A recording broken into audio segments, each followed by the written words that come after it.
जय हिंद, वंदे मातरम. भारताचं नंदनवन काश्मीर, खरोखरच नंदनवन. मी पॅराडाईज हा इंग्रजी शब्द नाही वापरला, नंदनवन हा शब्द वापरलाय, कारण नंदनवन हा शब्द आमच्या संस्कृतीशी जुळतो. या नंदनवनात जाताना आपल्यासमोर अनेक प्रश्न असतात. या प्रश्नाचं उत्तरही मी देणार आहे. काश्मीरला गेल्यावर काय बघायचं, काय नाही बघायचं हेही मी तुम्हाला सांगणार आहे. त्यासोबत एक अर्थव्यवस्था निर्माण होते आहे आणि ही अर्थव्यवस्था भारताच्या विरोधात वापरली जाते आहे, याचंही उत्तर मी तुम्हाला देणार आहे. साधारण 3-4 भाग माझ्या या काश्मीरच्या पर्यटनाच्या संबंधीचे असतील. इथे मी काश्मीरला गेलोय म्हणजे काय फार तीर मारलेला नाहीये. अनेक जण काश्मीरला जात असतात, येत असतात. अनेक जण तर अनेक वेळेला जातात. त्यामुळे माझ्या जाण्याचं काही वेगळेपण असण्याची शक्यता नाही आहे.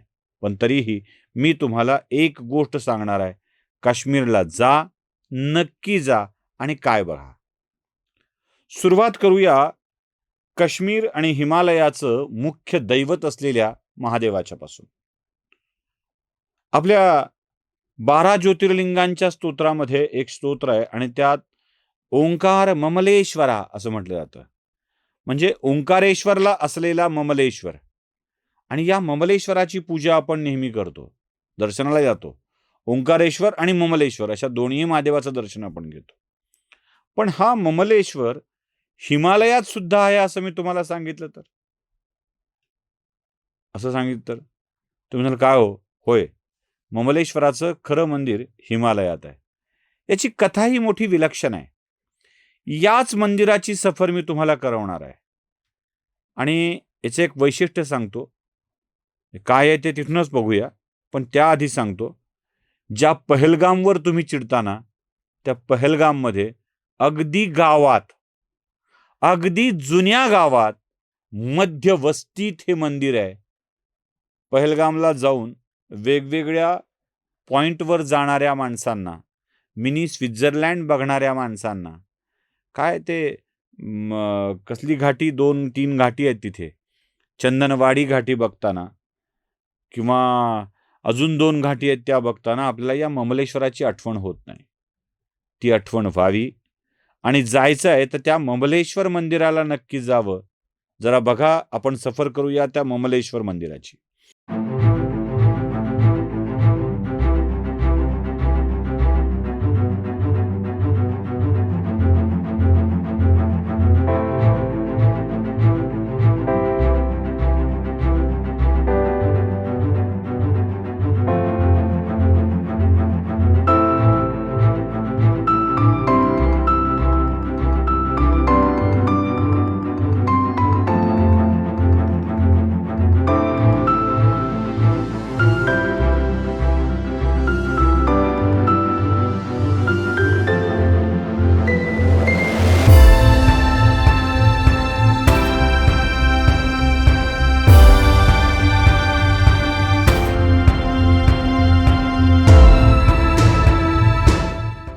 नमस्कार. हिमालयाच्या डोंगर रांगांमध्ये काश्मीरला फिरता फिरता एका अशा वेगळ्या ठिकाणी मी आलो आहे आणि काश्मीरला काय यायचं हे मी आपल्याला सांगतो आहे. त्यातलं हे महत्त्वाचं ठिकाण जिथे आपण भेट दिलीच पाहिजे. त्या ठिकाणांच्या ओळखी करून देणं हे माझं काम आहे. तिथे आपण आलं पाहिजे, तिथे दर्शन घेतलं पाहिजे आणि तिथे आपलं नतमस्तक होऊन आणखी बऱ्याच गोष्टी बघितल्या पाहिजेत. माझ्या पार्श्वभूमीवर तुम्ही बघताय हे एक छोटंसं मंदिर आहे. अत्यंत पुरातन दगडी बांधकाम असलेलं हे मंदिर. या मंदिराच्या आतमध्ये मी तुम्हाला एक शिवमंदिर आहे, आत जाऊन दाखवण्याची परवानगी नाही आहे, त्यामुळं आत मी शूट करणार नाही. पण तुम्हाला ते मंदिर त्यात दिसेल की बाहेरून जे आपण झूम करून शूट केलं आहे त्यातलं शिवलिंग तुम्हाला दिसेल. जरा परिसरही बघून घ्या आसपासचा. सगळ्या डोंगररांगांच्या मध्ये विसावलेलं हे मंदिर आहे. या शिवमंदिराची कहाणी मोठी मस्त आहे, आख्यायिका इतकी सुंदर आहे. जे सगळ्या या डोंगररांगांच्या मध्ये हे मंदिर आहे. हिमालयातलं हे मंदिर आहे. मी हिमालयातलं आणि काश्मीरमधलं हा शब्द जाणीवपूर्वक आणि पुन्हा पुन्हा वापरतोय. आता मी तुम्हाला या एका बोर्डाकडे घेऊन जातोय. हा जम्मू काश्मीरच्या आर्किओलॉजिकल बोर्डाचा, पुरातत्व विभागाचा हा बोर्ड आहे. History of Mamal temple. आता ममल हे नाव असल्यावर याला ममलेश्वर मंदिर असं सुद्धा म्हणतात. आपल्याकडं ममलेश्वर मंदिर ओंकारेश्वरला आहे. जिथे आपण 12 ज्योतिर्लिंगांच्या पैकी ओंकार ममलेश्वर असं म्हणतो, तिथलं हे मंदिर आहे. तर हे ममलेश्वर मंदिराचं काय आहे, साधारणत 1128 ते 1155 या काळामध्ये इथल्या राजांनी हे स्थापन केलेलं मंदिर आहे. इथे आपल्याला स्पष्टपणे दिसतं की temple is the name that Mamleshwar which Rajatarangini mention king जयसिकंबा या राजानं, म्हणजे जयसिकंबा या राजानं हे मंदिर निर्माण केलं आहे आणि मेंटेन ठेवलं होतं. आता या मंदिराच्या मागच्या बाजूला आणि पुढच्या बाजूला नदी आहे. या नदीचा प्रवाह खूप उत्तम आहे. याला गिड्डर नदी असं लिड्डर नदी असं म्हणतात. तुम्ही बघाल तर मी जरा तमापोलींना सांगतो, झूम करून दाखवा त्या पाईपच्या बाजूला. तिथून पाण्याचा प्रवाह सातत्यानं वाहतो आहे. या प्रवाहात सुद्धा म्हणजे अखंड हा पाण्याचा प्रवाह वाहताना आपल्याला दिसतो. कॅमेरा बंद करा. Ashish Agarwal in fact.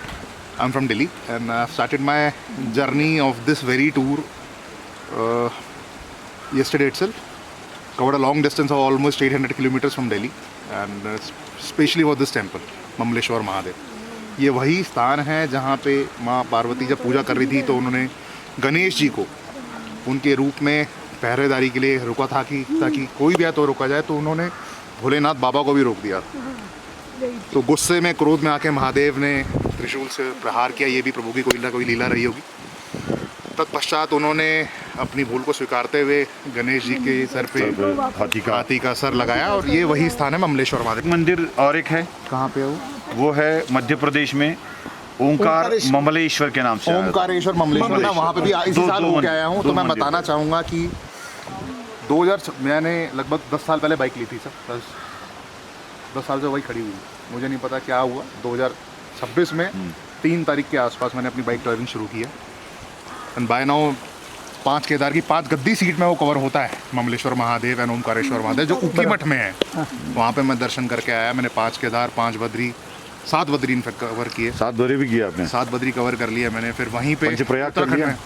Panchprayag नहीं किया. पंचप्रयाग मैंने कर लिया है, नहाया नहीं हुआ, वो पेंडिंग है. पंचप्रयाग का मेरा नहाना पेंडिंग है, वो भी जल्दी करूँगा. अगर बाबा की कृपा रही तो इस साल हो जाएगा. जरूर हो जाएगा. उसको भी करना है. फिर उत्तराखंड में 3 शक्तिपीठ हैं जो आपकी जानकारी में होगा, नहीं होगा मैं नहीं जानता. सरकंडा माता टेम्पल जहाँ पे माता का सर गिरा था, चंद्रवदनी माता जहाँ माता के शरीर के टुकड़े गिरे थे, और कुंजापुरी जहाँ माता की चेस्ट गिरी थी. ये 3 शक्तिपीठ उत्तराखंड में जो मैंने इस साल कवर किए हैं. प्लस उसके साथ साथ अगर मैं हिमाचल की बात करूँ तो 9 देवियाँ. फिर त्रियोगी नारायण टेम्पल एक केदारनाथ से जस्ट नज़दीक, जहाँ पे शिवजी जी की शादी हुई थी. विष्णु जी ने कराई थी. वो दर्शन गए, मेरे को सौभाग्य प्राप्त हुए. फिर मुझे आगे मौका मिला, मैं आगे बढ़ता चला गया, तो पता लगता जाता है, लोग मिलते जाते हैं. तो ये करते करते मैं मल्टीपल टूर्स में मैंने कवर किया है. बट ठीक है, कृपा है महादेव की, होता रहेगा. Thank you so much. Thank you. एक हिमाचल में अगर आप जाएंगे तो त्रिलोकीनाथ एक टेम्पल है जो सिसु से ऊपर पड़ता है. केलोंग से एक रास्ता कटता है सिसु की तरफ. त्रिलोकीनाथ आप जरूर जाएं.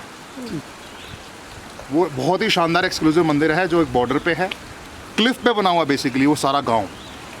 तो वहाँ जरूर जाएं. Thank you. हर हर महादेव. हर हर महादेव. मग पुढची ट्रिप फायनल करणार ना, ममलेश्वराला जाणार ना, त्यासाठी पहलगामला सुद्धा जायला हवं.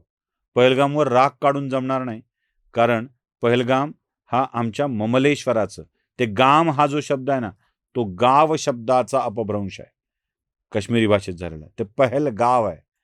कदाचित हे पहिलं गाव असावं जिथे पहल हा शब्द का मी वापरतोय लक्षात ठेवा. कारण पार्वतीने रक्षणासाठी, पार्वतीने स्नान करताना द्वारपाल म्हणून रक्षणासाठी गणेशाला जिथे ठेवलं होतं ते हे गाव.